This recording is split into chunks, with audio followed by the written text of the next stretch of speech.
The primary objective of this short bill is to provide democratic accountability by holding the government of the day to account on the delivery of objectives of the Project Ireland 2040. We in the Rural Independents believe it to be crucial, given that Project Ireland 2040, which is a composite of the National Development Plan and the National Planning Framework, is in the long term is overarching strategy to change how investment is made in public infrastructure in Ireland. Therefore, the bill aims to give the Dáil an important role into the rollout of the delivery of the Project Ireland 2040. From a policy and democratic standpoint, we believe that a policy which effectively dictates where people live, work and play, and indeed have access to services, access to public services over the next 20 years is having a rigorous and honest scrutiny by this Oireachtas at this Dáil. In short, the bill represents the only way possible to ensure democratic accountability over Project Ireland 2040 objectives, and it can be obtained. The bill has been carefully drafted in conjunction with the Parliamentary Legal Office and has been cleared by both the Bill's Office and the Count Coroner's Office. I want to thank you, Count Coroner, and your team, and also the OPLA staff as well.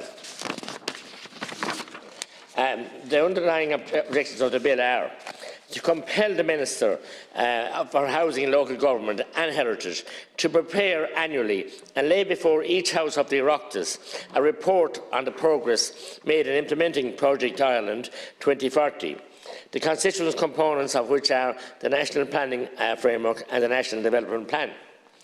Number two, the bill seeks to improve transparency and accountability over the decisions and rollout and delivery of Project Ireland 2040 to ensure that rural communities are not being left behind when it comes to delivery of key infrastructural projects, and public services are critical to these areas. And number three, the bill also paves the way for an annual debate in Dáil on Seo, which would allow elected deputies scrutinise and evaluate progress or otherwise, and for democratic accountability over the executive, government and non-elected officials, and far-reaching policy objectives and funding allocations contained in Project Ireland 2040. We don't have any. We're just shut out of it at present.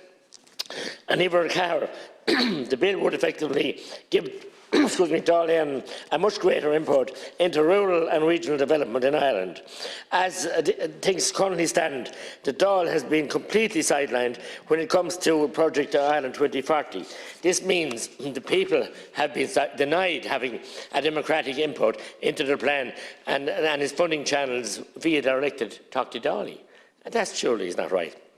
The bill also places Project Ireland 2040 and its constituent components, of which are the National Planning Framework and the National Development Plan, on a statutory footing. Why is this bill so important now? The infrastructure gap and urban and rural divide. It is projected that by 2040 there will be circa 1 million extra people living in Ireland. This population growth will require hundreds of thousands of new jobs, new homes, more cultural and social amenities, better regional connectivity and improved environmental sustainability. The National Development Plan sets out the strategic investment plans to achieve this. The Rural Independent Group and myself are bringing forward this bill, therefore, given the sheer significance of this plan and the need to allow the Dáil and indeed the public to have a meaningful input into these investment decisions on an annual basis. Currently, the annual level of capital expenditure in Ireland is just below €10 billion per annum, which is tracking the level of planned spend set out in Project 2040.